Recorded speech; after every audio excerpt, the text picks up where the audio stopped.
Hello, everyone. Good afternoon, Angela. How are you doing? I'm doing Hey, fine. man. Hey there.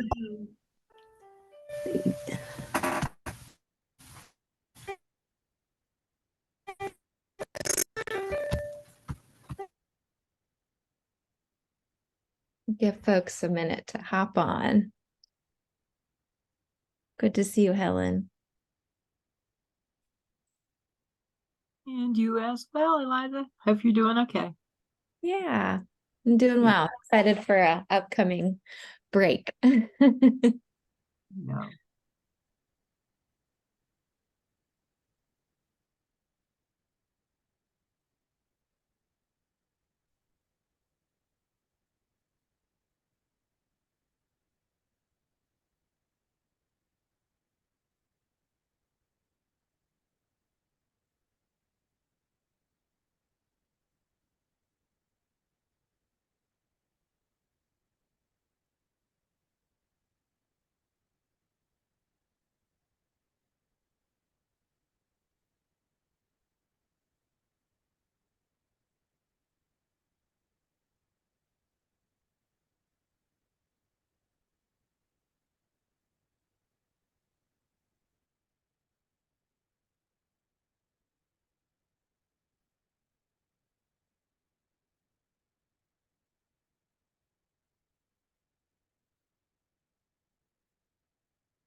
Welcome, everyone. We're giving people a few minutes to hop on.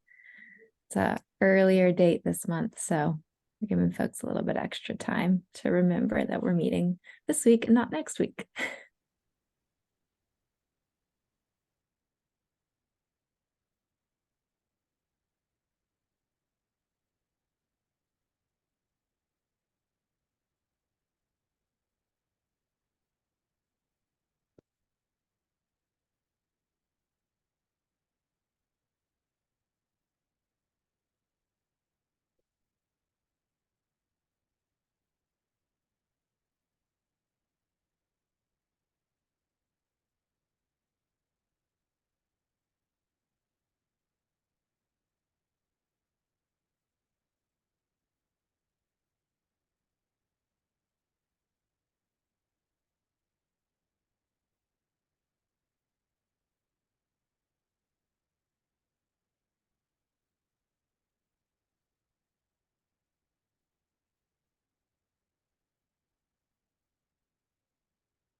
Welcome, everybody. We're just giving people a few minutes to hop on so we can reach quorum. Thanks for being here and being patient.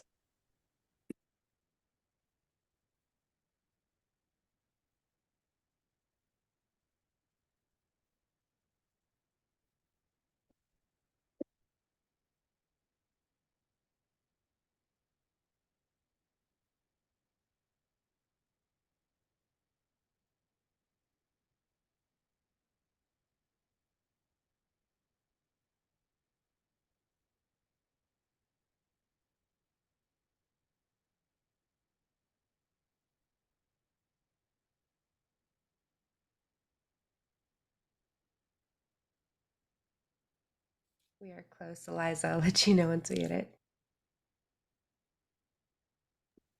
Thanks, Melissa.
All right, y'all, it's 3:07. There are a few items that we can go ahead and do. And hopefully by the time we get to our minutes, we'll be able to approve them. If not, we'll just circle back. Want to make sure that I honor our time together. So welcome. I'm calling the November 15th, 2023 HSAC meeting to order, and it is 3:07.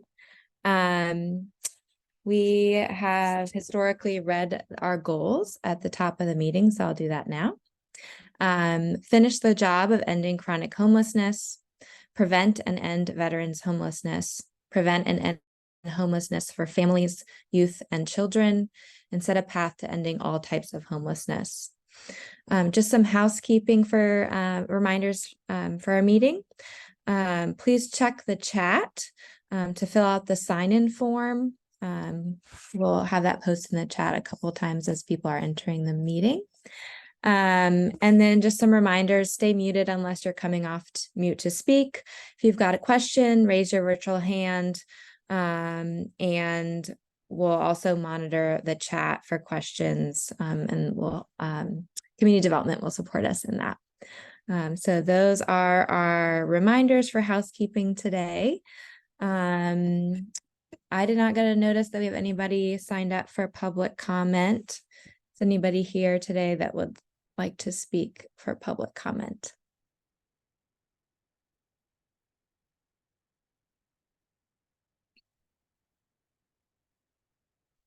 All right, not hearing anything. Melissa, are we still waiting for quorum?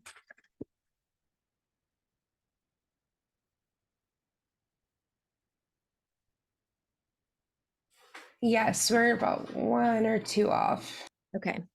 So our next item is approving the minutes. We'll skip that for now and come back to that once we've reached quorum. And then our following item is an executive committee quarterly report. So just an update on what our executive committee has been up to the last couple of months.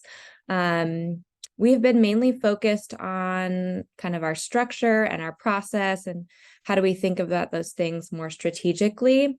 Some of the items that we've been focusing on within that is reviewing our governance charter and discussing potential recommendations to bring to you all, the full HSAC.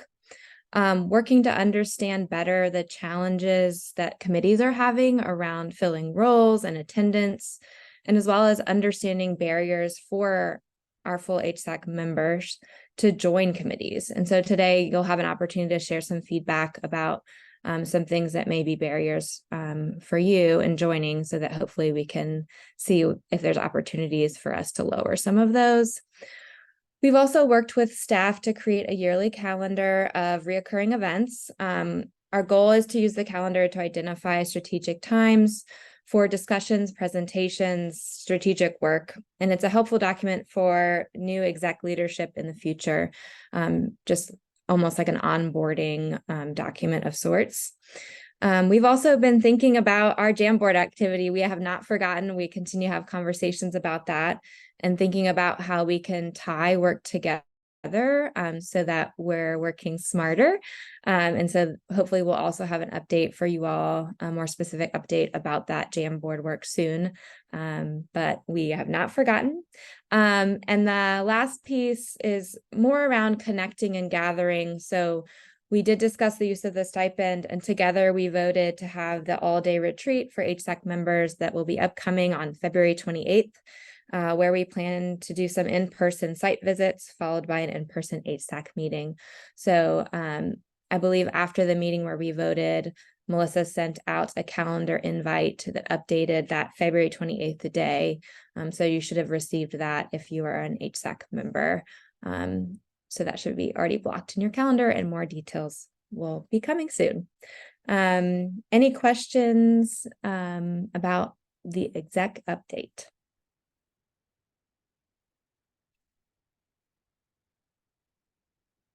All right, not seeing any.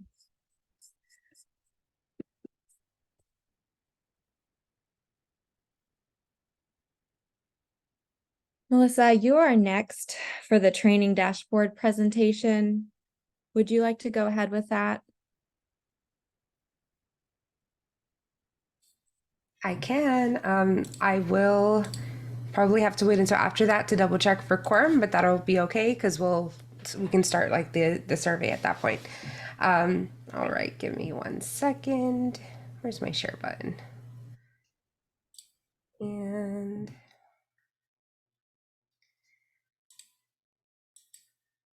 all right, let me know if you can see that.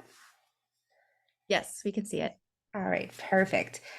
So I believe it was about in our last HSAC meeting, we talked about how, the COC, our CDD staff have been working to kind of address some of our findings from the ESG CV monitoring that we had. I would say about a year ago now that process started. And one of the things that we talked about wanting to make sure that we did to support our providers is have updated trainings for all of our forms, duplication of benefits, various trainings of that kind. But given that there were so many trainings that we were completing and that we were asking our providers to make sure that they were keeping track of all of the staff that were completing this training, we wanted to make it a little bit easier to access the information and the supporting resources and documentation for those trainings. We are requiring that all staff who are involved in the financial processing, coordinated entry, or client intakes involving DHF, CDBG, and ESG funding complete all of the required trainings. But we also wanted to give a resource to our COC to be able to access any and all trainings that the COC gives throughout the year. So we are planning on in the future to hold regular trainings that wouldn't necessarily be required, but could be helpful in terms of like your day-to-day tasks, or if you were looking for new resources for client intake or approaches to working with clients in general within our homeless system. We are talking as a staff on conducting more of those trainings on a regular basis. So this would be a place where you could find access to all of those different trainings that we would do. So you'll receive an email probably in the later part of this week or early next week, which will have the link to this dashboard. A link to this dashboard will also be available on the COC website. So CDD staff will be working with the admin team to make sure that this gets added to the website as well. But there is a brief overview of what the training dashboard contains and then what to expect on this page. The very first thing you'll see on the top right is the link to all of the required trainings. I will go over that because that is where you'll find all of the recording links, the completion surveys, all of that.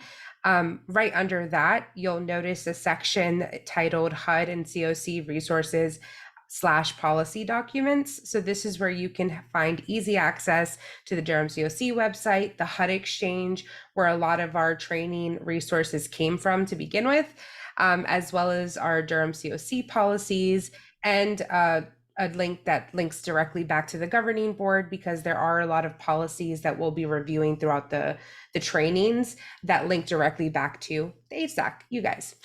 So we'll make sure to have all of that documentation available here. So all of these links will be available on the dashboard. Right under that, there is a Google Drive that links to all of the required COC forms.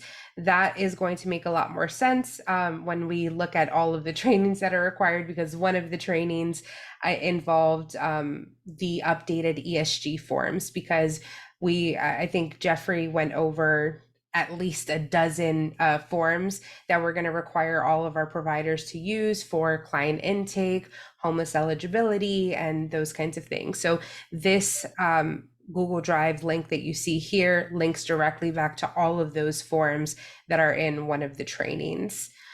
Now, what to expect if you're a staff member who wants to complete all of the required trainings to remain in compliance.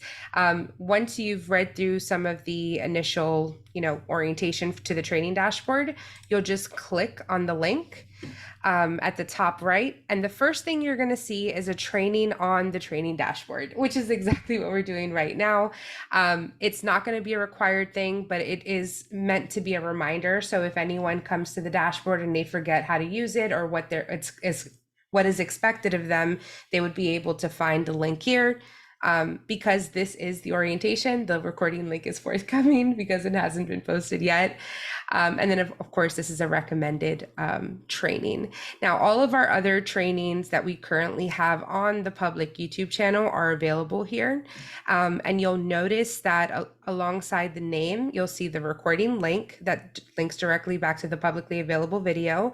And then there's also a drop down that tells you whether this training is required or recommended. So I did tell you we do have some trainings that we are requiring all of our providers to do. But then there are other trainings that are not necessarily required, but we do think may help for you to deliver services more efficiently, or be advised of new HUD guidance. So those trainings will be listed as recommended. So they wouldn't necessarily require you to complete a survey confirming that you completed the training, but we do recommend that all of our providers review those as well. But the major ones that I want all staff working with ESG, CDBG, and DHF funding to think about is to make sure that all of the required trainings are completed. Beside all of the recording links and the required versus recommended dropdown, there's a completion survey column. This completion survey will link directly back to a Smartsheet form that will list the questions that correspond to that training. So if you're reviewing the video for the VAWA training, you'll be able to click on the Smartsheet link at the end of the sheet to be able to complete that completion survey to verify that you've watched it. If you're like me, I would open the survey at the very start of me watching that recording link. That way you can kind of answer questions as you go through the training, but you're also free to watch the video and then do the survey at the end, whatever floats your boat. But I wanted to make it really simple. So the simplest way to view this is that all of the trainings here that are listed as required, you're expected to watch the video and then complete the survey at the end. Now, what this will mean for providers, so if you are, a recipient of any of the funding sources that we listed at the beginning of the training dashboard, we're going to be asking that by January 1st that you send a list of all of the staff who work with these funding sources. So if you have any staff who are processing invoices or completing client intakes for clients that are being paid through these funding sources, all of those staff will be required to complete these trainings. And we as CDD will need a list of all of those staff names and their positions. And then my job as the coordinator will be to go back in and make sure that all of the surveys have been completed for each of those staff members. We were going to have our providers, verify individually. And I realized that that was a lot of work to ask of our providers. So instead, we're just asking for a list of all of the staff who should have completed all the trainings. And then we as CDD will go in and verify that they did complete all of those trainings. And then whenever new trainings come about, because I'm sure, policies change and we're expecting that that's going to happen. We will have a coordinated entry training in the future. Those new trainings will be added to this list, and we'll be sure to notify any providers and staff who are on our list of staff that are using these funds. We'll make sure to notify you to let you know, hey, there's a new training available. Please complete it by so-and-so day and time. So that is the short of the training dashboard. I tried to simplify it as much as possible because I know that there's a lot of information in each one of these training videos. So I wanted it to be super simple and easy to understand. But I will entertain any questions if there are any at this time.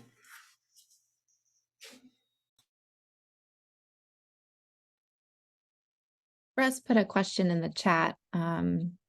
So I can read it. Would an accountant who processes and prepares invoices do all trainings, including a fair housing workshop, or just the pieces that relate to their work?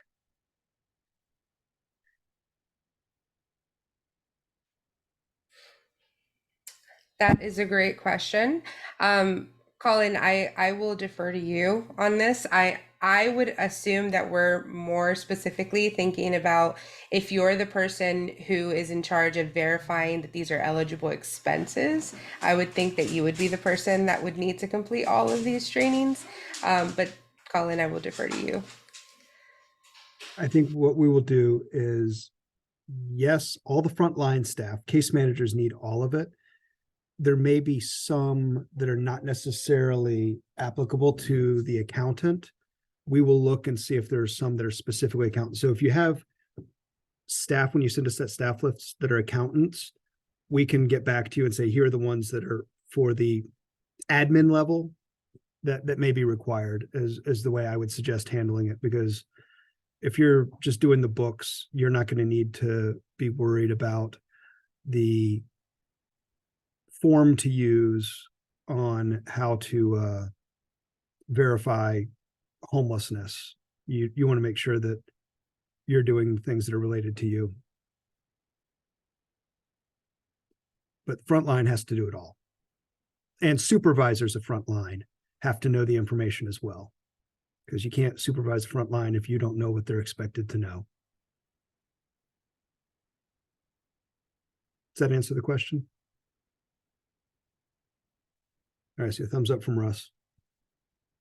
Great. The way my screen was set up, I couldn't see Russ anymore on my lineup. So thanks for the great question and the answer. Any other questions?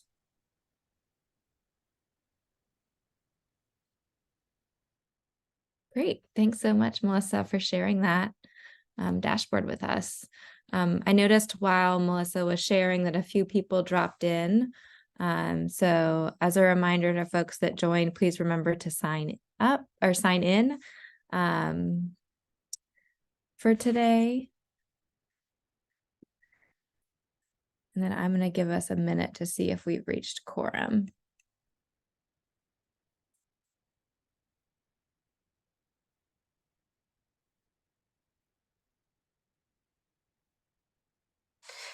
Yes, we have. Sorry, I just needed a second.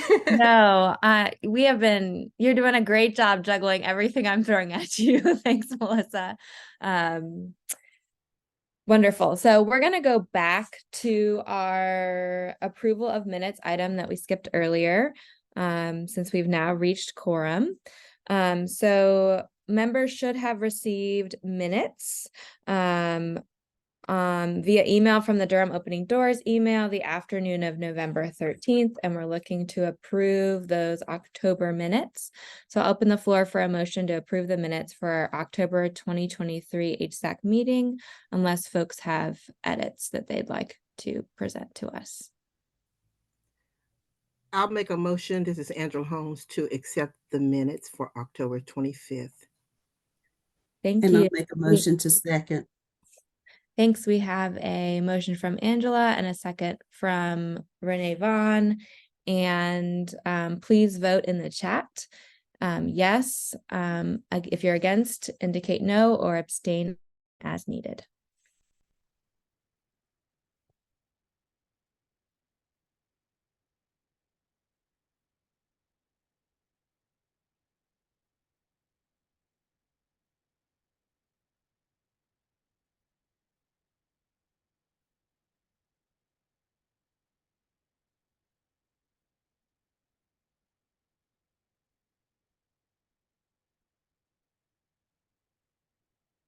Great, our October minutes are approved. So now we'll skip back to our next item on the agenda, which is our HSAC committee involvement survey. This is what I referenced earlier in our executive update. Melissa supported us in creating a survey to understand who is a part of a committee, who is able to be a part, who is not able to be a part, and for those who are not able to be a part, kind of understanding what barriers may be in place for folks so that we can better understand how we might be able to lower some of those barriers or just adjust the way we work to support more involvement. So I believe, Melissa, did you want to lead us through that? Do you want to send me the link and I can share my screen? What's best? Oh, okay. I just sent it. If you Great. feel comfortable, you can definitely lead that discussion. Yeah, so I believe everyone got the link and I will share my screen. I believe that's, let's see. Okay, so Melissa put this together for us. We are going to do this and give time during the meeting to fill this out. It's pretty short. We're gonna ask folks to fill out name and email so that, you know, if you're interested in joining, we can follow up with you. Curious if you are currently serving on one of the committees, and you can select yes or no. And then, are there any barriers preventing you from being able to serve on one or more of the committees? And then just letting us know, maybe it's the time it's meeting, maybe you don't know when the meetings are, maybe there's other things that you can share with us that'll help us understand better. Then you can select if you are interested in joining one of the committees, letting us know which one. You can choose to get your response sent to you, and Melissa will be monitoring the responses on the other side once you've submitted. And I believe we plan to share some of those results, eliminating folks' names from those results at the end of the meeting. Is that still the case, Melissa? Yes. So we'll make sure to remove any names or emails that you submit in the survey. But we do want to just, you know, take a little bit of time to review results at the end, just so we can have a discussion about maybe how to solve some of the barriers. Great. So Melissa, is there anything I missed that you wanted to add? An explanation? No, I think that sounds good. I guess the only thing is there is one part that says, are there any barriers preventing you from being able to serve? If you don't have any barriers, you can just say none. It is required to put some kind of answer there. So if you don't have anything that's preventing you, you can definitely just say none, and it should let you move on from there. Great. Thanks for indicating that. So Melissa has put the link in the chat of what I was just sharing. We'll take the next 5 minutes or so to let folks fill that out. And then we'll be able to share at the end of the meeting, again, without any names or emails, kind of what's coming up for us when we fill out the survey. So I'll give you time to do that now and let us know if you have any issues.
Melissa, quick question. I'm filling out the survey myself and noticed the last question is also required.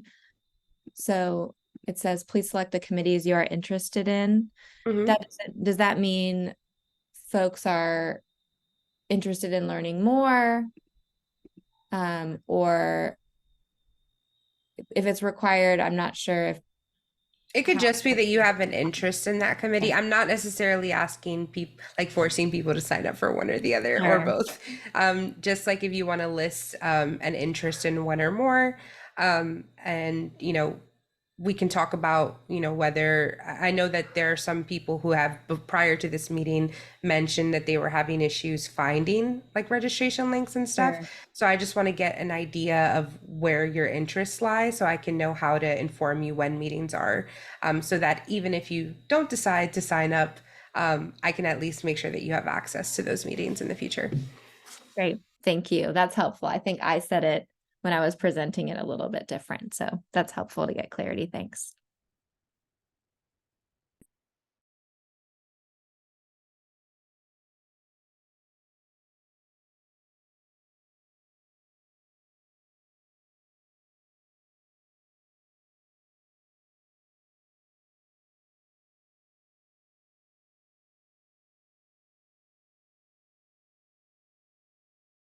I think at this point we have almost everyone that's in the meeting as a member has submitted a survey so far. I think we're just missing one or two more. So if you haven't submitted, you still have some time. I don't know if you want to move on to the next agenda item while I clean up the data a little bit, and then we can come back to this after Lloyd. Yeah, that's great. Thanks, Melissa, for that update. Happy to hear that we have most people that have already submitted it to you. And thank you for being willing to clean that up and share that with us so quickly. So next on our agenda is the HUD funding notice that will be presented by Lloyd. This is just information only as well. Good afternoon, Madam Chair and attendees, HSEC members and others. I'm going to share my screen and talk about a funding opportunity that HUD announced last week. Now I'm trying to get my slideshow to start from the beginning. I'm sure you can see my screen. Very good. Yes. Thank you. This notice of funding opportunity is called the Youth Homelessness System Improvement Opportunity. And I've got just a few slides to talk through it. I just downloaded a copy of the 41 page notice this afternoon. I've not read it completely, but some of the basics that we do know are that HUD is planning to distribute approximately $50 million nationally. HUD's expecting to make approximately 35 awards across the nation. By way of context, our annual Continuum of Care grants competition, there's approximately 400 COCs across the nation. However, as we'll talk about further, HUD is really looking also for cross-community collaborations in this. So while there's far fewer awards, there are opportunities to do some things regionally or even across the state. HUD is saying clearly the maximum award is up to $2 million. The minimum award is going to be about 200,000. In grant terms, maybe up to 30 months. It's up to the applicants to propose a specific grant term. The language of the NOFO does talk about HUD understanding that it might take about 6 months for a project to actually begin implementing the proposal.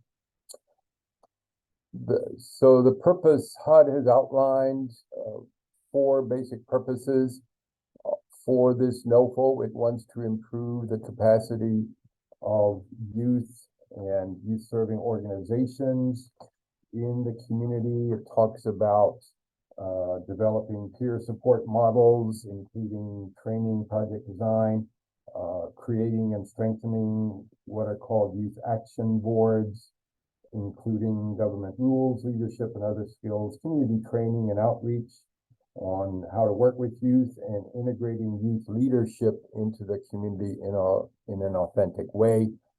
Earlier today, I forwarded HUD's announcement to the Office on Youth within the city of Durham. We've shared some of this information with, I think, the Life Skills Foundation and others in our community, and we're just beginning the process of seeing if there's interest in seeing how we can potentially put a proposal together. HUD wants to see us establishing partnerships. Gratefully, in Durham, we already do have partnerships to build on with the public school system, with the Life Skills Foundation. We're encouraged to have partnerships with cultural organizations, schools, obviously higher education. We have higher education partnerships as well that we can build on. Juvenile justice, child welfare, employment services, etc., are to be considered as possible partners to strengthen the system improvement. Improving the coordinated entry system is mentioned specifically as a purpose for the use of these funds. Improving data collection and the use of data through perhaps an improved homeless management information system, or HMIS. Improving how those systems that work with youth at risk of and experiencing homelessness, and how we might use our HMIS to do more of that. And then finally, HUD talks about assessing, addressing, and improving equity in the youth homeless response system. So those are some of the purposes HUD has in mind for these funds. I pulled this PowerPoint together in the last hour, and so unfortunately I see that I misspelled coordinated. I do know how to spell that word, but I missed it today. So we're talking about planning and partnership, again, data collection, coordinated entry, and then racial and gender equity are funding categories, and the budget that needs to be part of this is specifically to also be included. HUD identifies in the NOFO 5 rating and evaluation factors. It has a 100-point scale outlined for each of these, the proposed project activities is worth 40 points, I believe. The application itself is really going to be similar for those of you who may have been involved with last year's unsheltered notice of funding opportunity and the development of a 15-page narrative to describe that. This NOFO talks about a maximum 25-page narrative that outlines the proposed project activities. It gives has 8 points or eight sections or headings for exactly what HUD wants to see in the proposal. The budget is going to be worth 10 points. The youth involvement and our descriptions of how youth are going to be involved in the project, how they have been involved in developing the proposal, and then how they would be involved in actually implementing the project. All of that is worth 20 points. Project outcomes and evaluation would be 15 points. And then a regional approach is also going to be worth 15 points. The regional approach talks about the application needs to state whether our application will cover a geographic area in 2 or more COCs, or at least 75% of the geographic area of the state that we are in. So in light of that, we have begun to reach out to our colleagues that we are already collaborating with in terms of our Homeless Management Information System, our HMIS. As you know, we collaborate with the Balance of State COC, which covers 79 more rural counties across North Carolina, and we also collaborate in the HMIS with the Orange County COC. And I did speak earlier this afternoon with Rachel Waltz, who is in a similar position to ours at the COC agency for Orange County, and she said that in many ways, their experience with youth homelessness is similar to Durham's, but she said she would be very interested, or their COC would be interested in a regional approach to applying for these funds. We believe within our department, within this homelessness team, that if we can develop a regional approach, especially I think with the Balance of State, in Orange County, we could develop potentially a strong application for these funds. Eligible applicants, tribal governments are also eligible. Pretty much the typical eligible applicants with the but for-profit entities, for-profit businesses are not eligible. So certainly the COC lead agency here is eligible. We're not sure yet who would be necessarily taking the lead on developing a proposal. We might have, depending again on interest, have a collaborative effort led by NCCH as our HMIS lead agency and the Balance of State staff there. We within our department may take the lead of pulling together probably a series of virtual meetings and webinars to talk through the budget and the precise proposal. We'll just have to see how that shakes out. Grant applications are due to HUD by midnight, 3 months from now, February 15th, as I mentioned to Rachel in our brief call time, that HUD is giving us a full 3 months, recognizing that the middle of the holiday season is in the middle of the grant application period. HUD is using grants.gov for this application process, not eSnaps as we use for the COC application. So that at least for us, I think on the homelessness team, would be a new grant application portal. There may be people within city governments that are familiar with grants.gov. I personally am not, and I don't know if anybody else on our homelessness team might be, or other people on the call.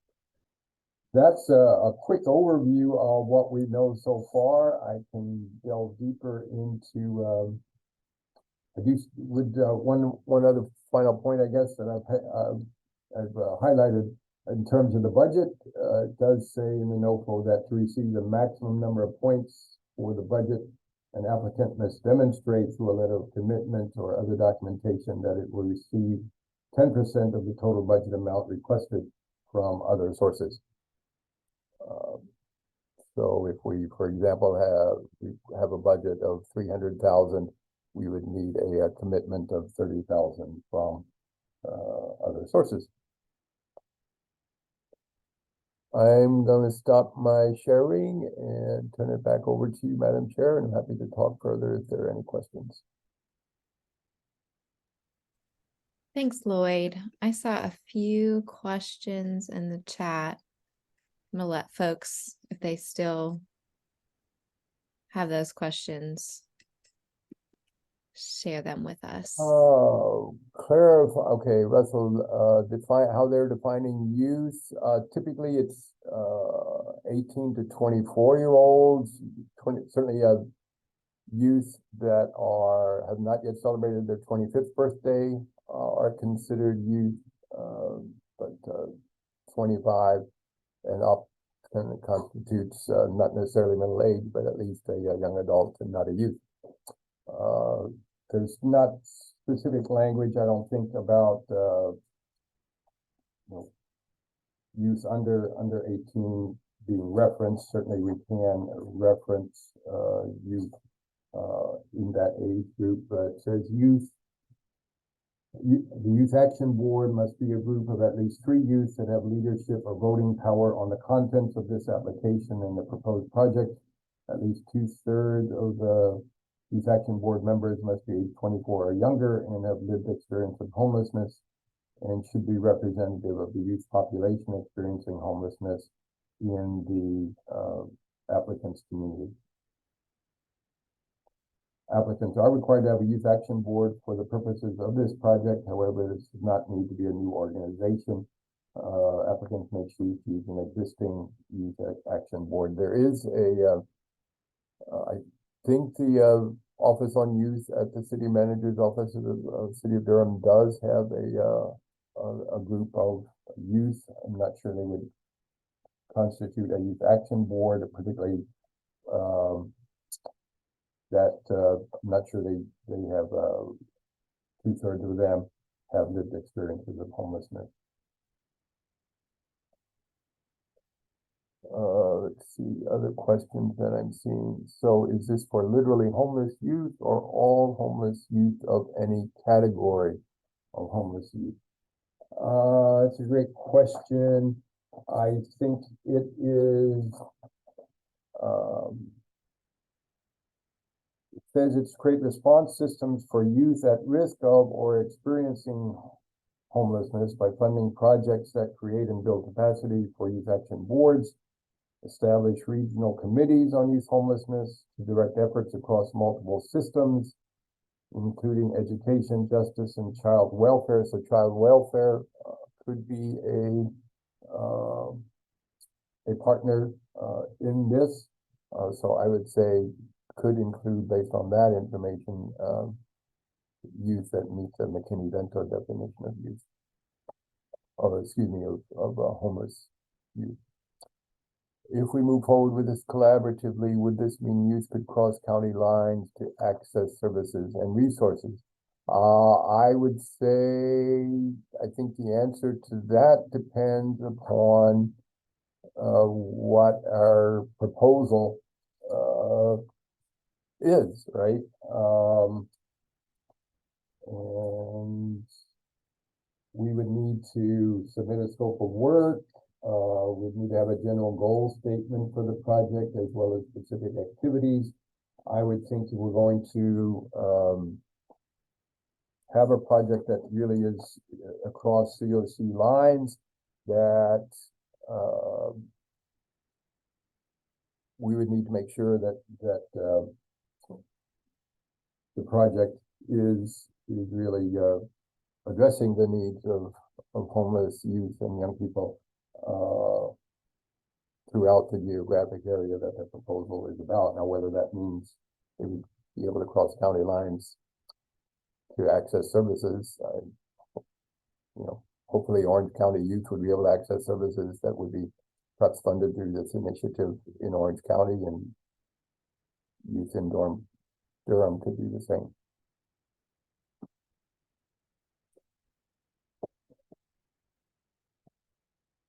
So we need to, I'm reading here from the proposed project activities. It says clearly that we would need to outline the identified needs in the community and identify those needs and talk about how our proposal relates to current system deficiencies or inefficiencies or missed opportunities in our youth homeless response system.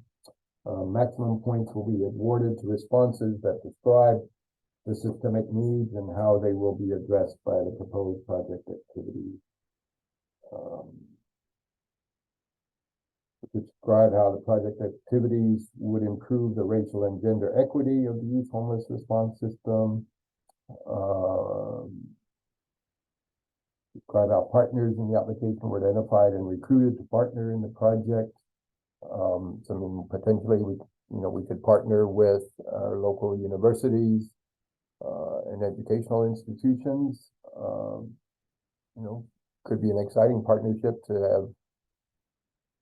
have potentially at least UNC and Duke, as well as NC Central, as well as Durham Tech, potentially even our friends in Raleigh at NC State and Meredith and others, who knows? But I mean, within 3 months, there are challenges to putting a lot of partners together, right?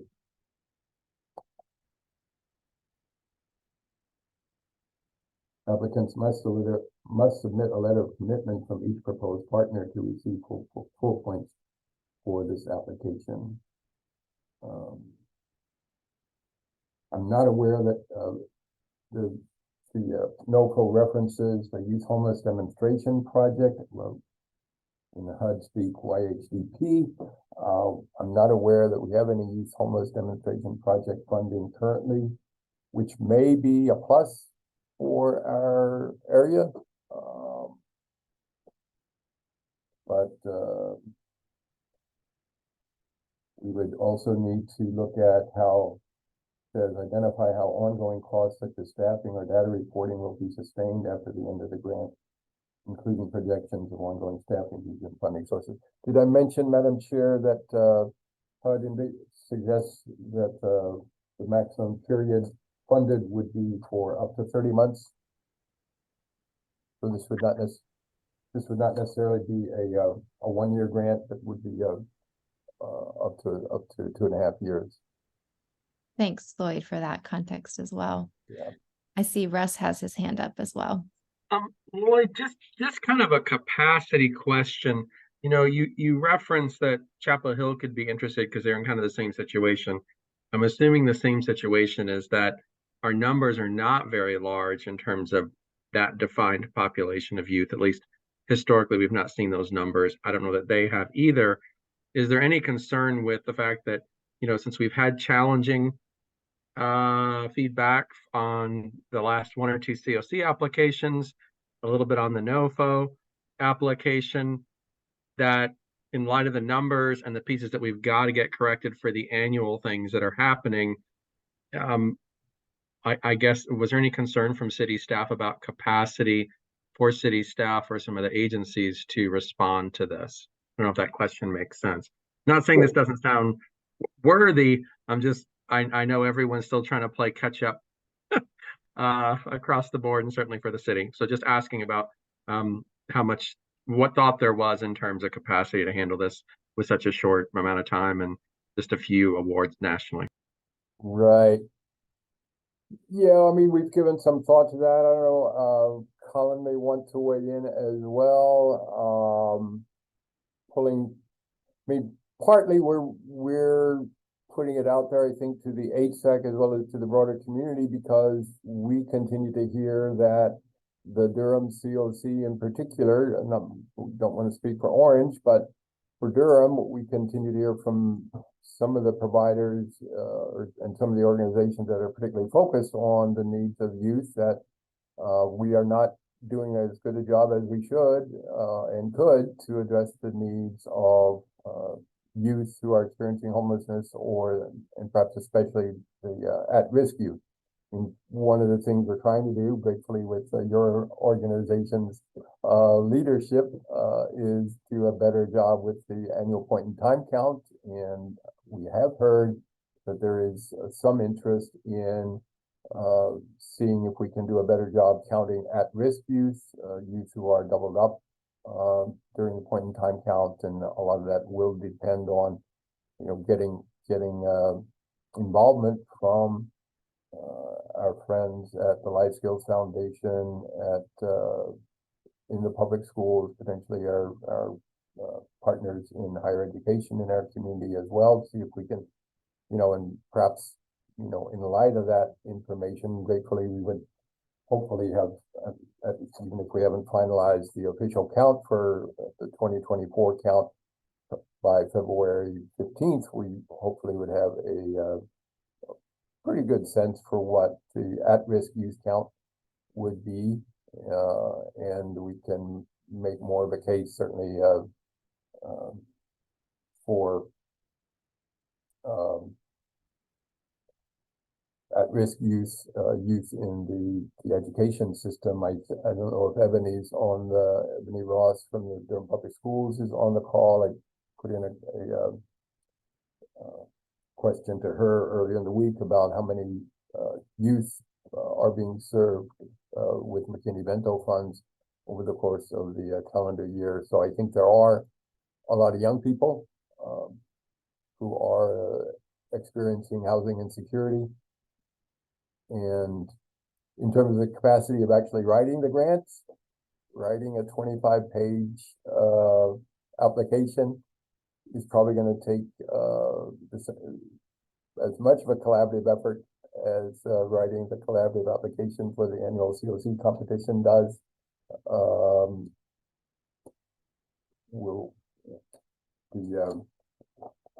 what I can tell, I've not looked in grants.gov yet. I don't think, I think the structure is such that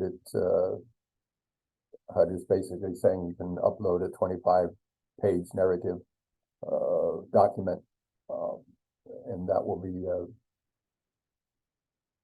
suffice. So that's quite a bit different than how the collaborative application is structured. But I think there's probably 25 pages of narrative in the collaborative application that we work on over a course of a couple of months as well.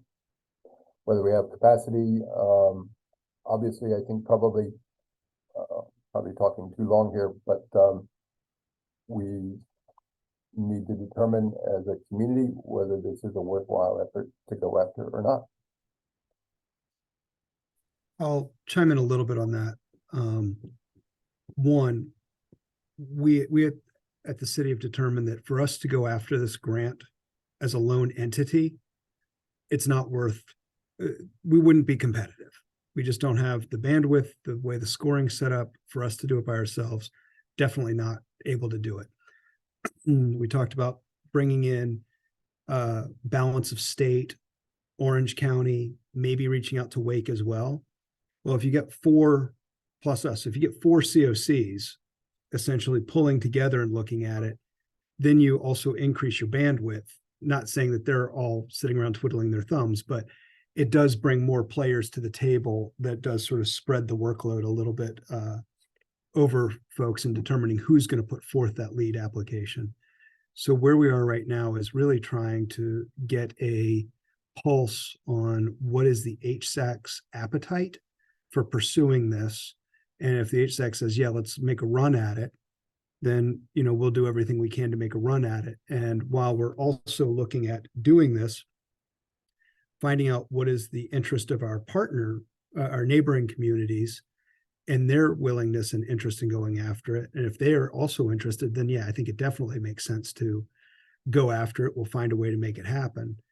If, however, nobody else has an interest and we're going at it, it's just us and Orange, that's where it may come in and be like, you know what, there just isn't the bandwidth to do it. And looking at what we know, it may be a flip of a coin whether or not that's the biggest priority. And we'll have to come back to HSAC after we do this. We're still kind of in the exploratory phases of finding out who could partner with us, who would be good partners that would help strengthen the application, because the application is very clear that they want multiple jurisdictions involved.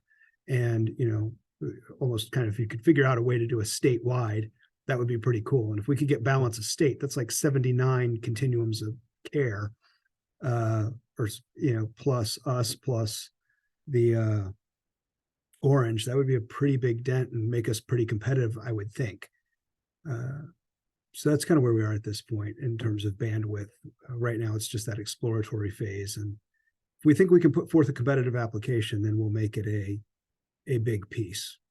And Lloyd, have we heard back from NCCH on their interest as the lead agency for the balance of state, on what their interest level is yet? We have not heard back. So we've got a lot to still sort out, but since it just came last week and we're getting ready to get into holiday season, and this is due in February, we wanted to put it on the radar just to get not an official vote from HSAC on it, but just kind of a straw poll of, is there an interest in the HSAC for us to continue pursuing this? If what we've been hearing has been that doing something for youth is important to the HSAC and to the community at large. And since we'd kind of been hearing it, that's why we started going down this path. And we just want to confirm that, you know, our governing body is still on board with moving this forward. Lloyd, Commissioner Carter had a question on Council of Governments eligible partners like Central Pines Regional Council. I don't remember who's. They're an eligible applicant. I think they could certainly, I would think, be an eligible partner as well if we see a role for them in, I don't know, Commissioner Carter, do you have information on what they're doing or maybe doing with youth?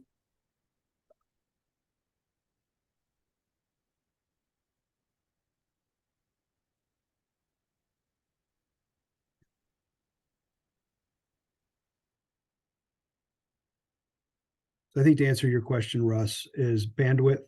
If we think we can put forth a competitive application, we'll figure out the bandwidth. If we think it's going to be a Hail Mary with time running out on the clock, we may say, let's pass on it for now. I agree. We're people of faith, but no Hail Marys for this. Sorry for using the sports analogy. I thought that's a faith analogy. Well, it's a faith analogy and a sports analogy sort of mixed into one. Right. Any other comments or questions before we move on?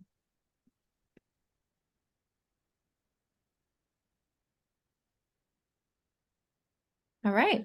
So, Madam Yes. Chair, in light of particularly, I think Colin's comments, do we have any sense of what the HSAC thinks about whether we should move forward with this and seek to develop a regional application if we can get some regional partners? I think I personally would like to hear. I suspect Colin and the rest of our team would as well. I know we did share this with policy and planning on Monday, and there was interest coming out of that committee.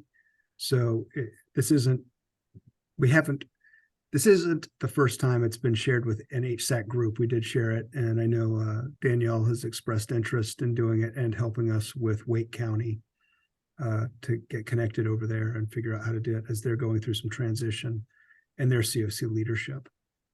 So we just wanted to take it from the policy and planning to the full HSAC and get some thoughts. So Commissioner Carter is saying go for it. Thank you, Commissioner.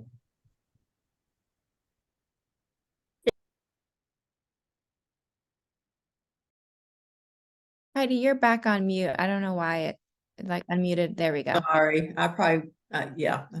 I was just, thank you. I was just saying it's difficult to turn down the possibility of outside resources coming into our community. So unless there's a reason why we can't do the first exploratory steps, yeah, I would definitely say go for it. But I understand if capacity is too limited. And the plan that you all have set out in terms of moving forward to understand possibilities to connect across counties makes a lot of sense. So if you find that there is connections, would those updates come to full HSAC or would come to exec? Like what would be the next like step for an update once y'all have done this exploratory stage?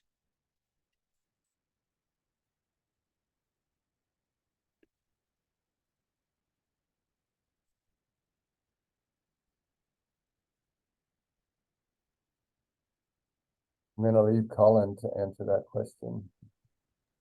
You repeat the question, Eliza? Sure. Seeing more comments of folks being excited.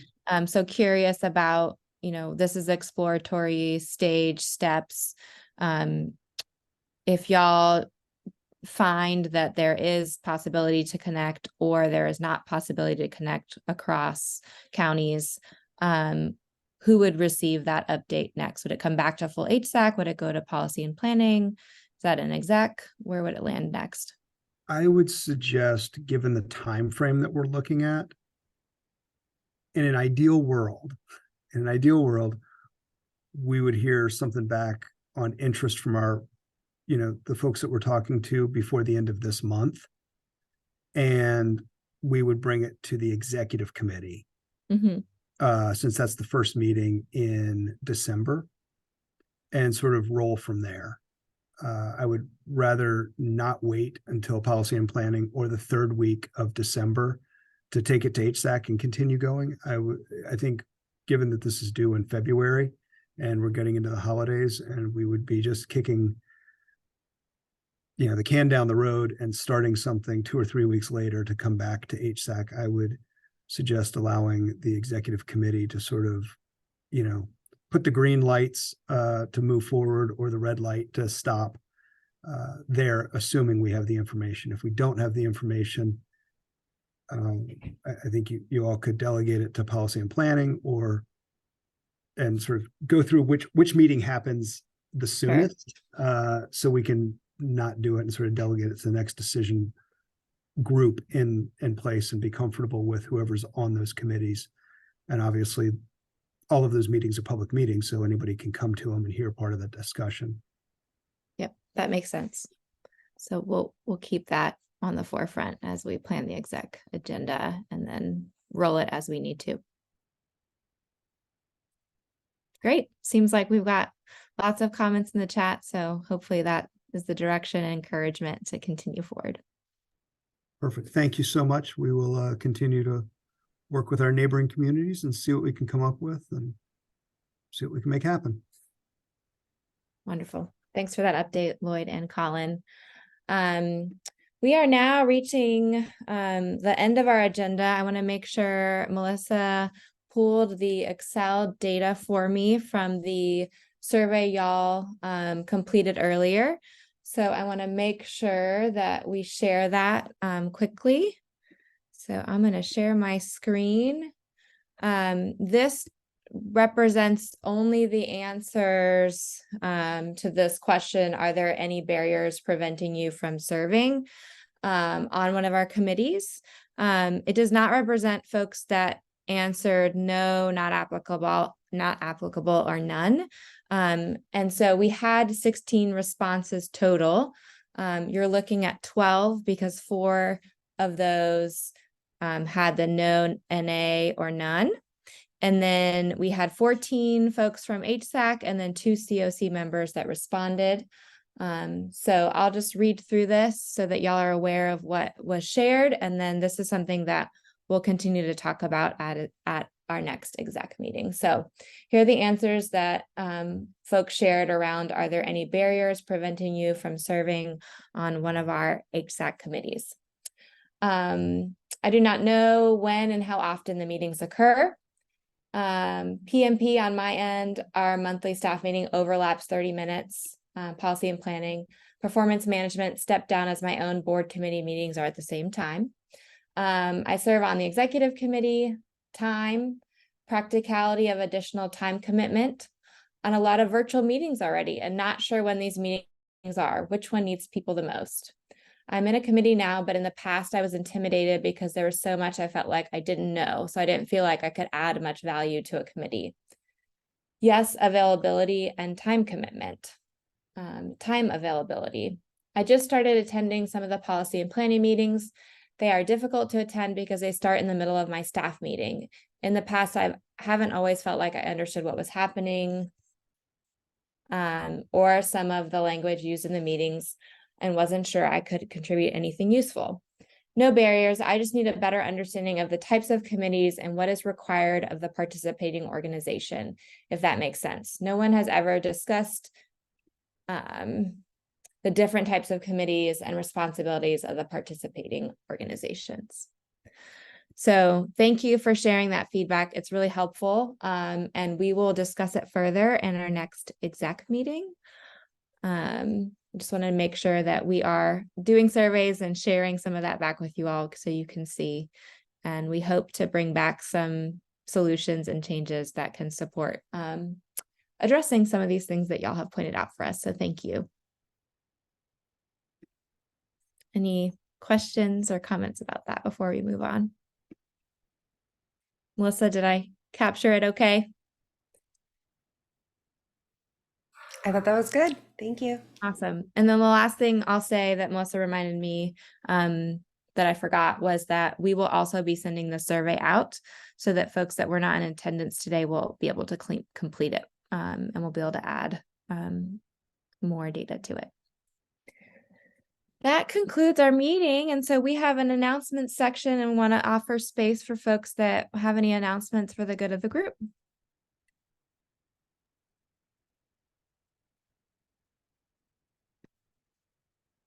Yes, Lloyd. Thank you, Madam Chair. Let me share that on behalf of the Performance Management Committee, we will be seeking to recruit up to as many as 21 volunteers to assist performance management with completing a Housing First evaluation of our COC funded projects in the first quarter of 2024. Probably going to start soliciting volunteers for that activity after the Thanksgiving holiday. The Performance Management Committee approved an instrument for conducting the Housing First evaluation at its meeting earlier in November. And it will involve interviews with project staff and potentially, as was done in the Housing First evaluation in the first part of this year, potentially also interviews with project participants. So everybody on the call who does not have a conflict of interest, that is not working for an organization that has a COC funded permanent housing project, would be eligible and welcome to participate in that evaluation process. Could be a good opportunity for HSAC members in particular who are going to be receiving a book about Housing First, to learn more about Housing First, also put some of the information they're learning into real world context as they work with one of our COC funded projects. So keep that in mind, but certainly we won't limit participation in this evaluation to only HSAC members. We'll be recruiting general COC members as well who don't have a conflict of interest. Thanks. Thanks, Lloyd. Could you say again how folks, if they're interested, how would they indicate that they are interested? We'll be getting an email out to the COC and the HSAC inviting people to respond with an email to more than likely to me or perhaps to our homelessness team to say that they're interested. And we'll have more information about the specifics of what the implementation will involve in terms of, time commitments and things like that. Got it. Thank you. Thank you. Helen. Thank you. I just wanted to remind everybody or let everybody know that we still have flu vaccine available for anyone who's unsheltered, uninsured, or underinsured. We did a clinic last month with Urban Ministries that went really well, but we still have a lot of vaccine. Public Health would love to be able to use that so that we don't lose it, so that next year we'll still have that opportunity. So please let me know if you have a population or some people that you need to get vaccines for. And my email is in the chat. Thanks, Helen, for sharing that. Any other announcements? Yes, Reverend Renee Vaughn. I'm not sure if this is applicable, but the Interdenominational Ministerial Alliance is having a turkey basket giveaway free to anyone in need on Saturday, November 18th. Begins at 10 a.m. and we are having cars drive through Antioch Baptist Church, 1415 Holloway Street. So if you could distribute that to the community. Thanks so much for sharing that, Renee. Other announcements?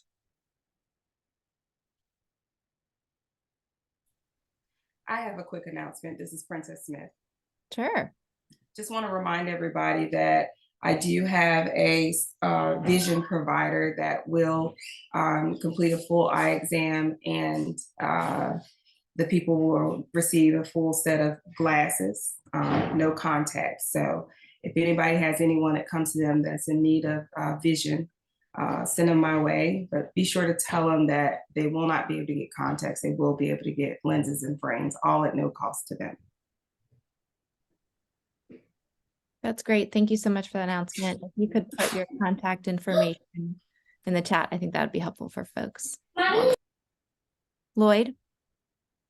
Thanks again, Madam Chair.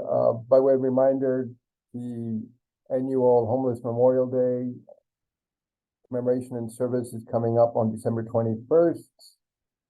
That's a Thursday. At 6 p.m. Hopefully people have it on their calendars, and we'll be planning to participate to commemorate the lives of people who died homeless or people who were housed but have been recently homeless in the Durham community. Right now on my list, I have 11 individuals. So I want to remember their lives and commemorate them. Thank you.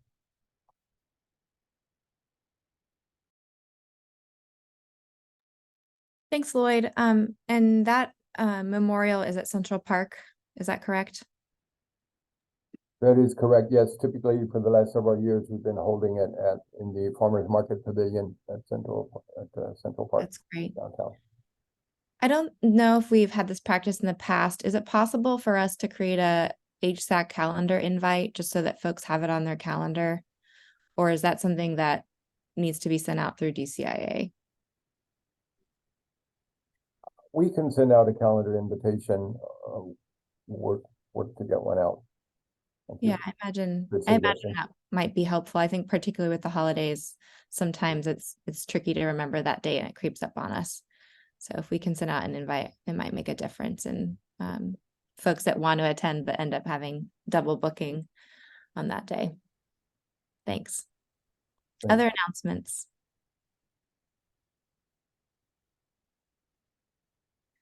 Okay, well, we have a few reminders at the end of our agenda. We did add the upcoming meeting dates. So you'll see those listed. So our next full HSAC meeting, again, is an earlier week in December, so December 13th. Then we have our executive committee meeting December 1st. Policy planning will meet on December 11th, and performance management will meet on December 14th.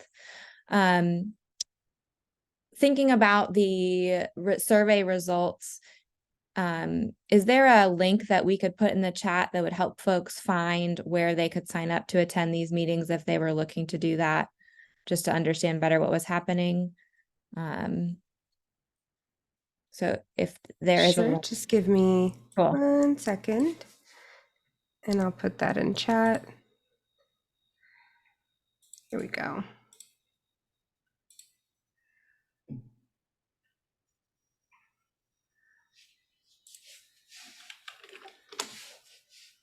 Great. Thank you so much for putting that in there. So we have the dates on the reminders. And then if you're, following this meeting, interested in attending, just to attend to learn more, please feel free to go ahead and sign up, and that way it'll be in your calendar. We also are continuing to invite people to join policy and planning and performance management committees. And we do have one open county appointed seat for corporate and private sector. So that's a great place to kind of look at those reminders from our HSEC meetings as you think about your month ahead. And with that, I will open the floor for a motion to adjourn us. I move to adjourn. Helen. Thanks, Helen. We have a motion from Helen. Do you have a second?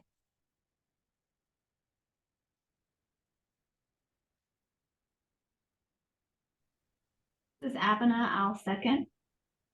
Thanks, Avana. So y'all enjoy your rest of your November. Hope people have time to rest and rejuvenate.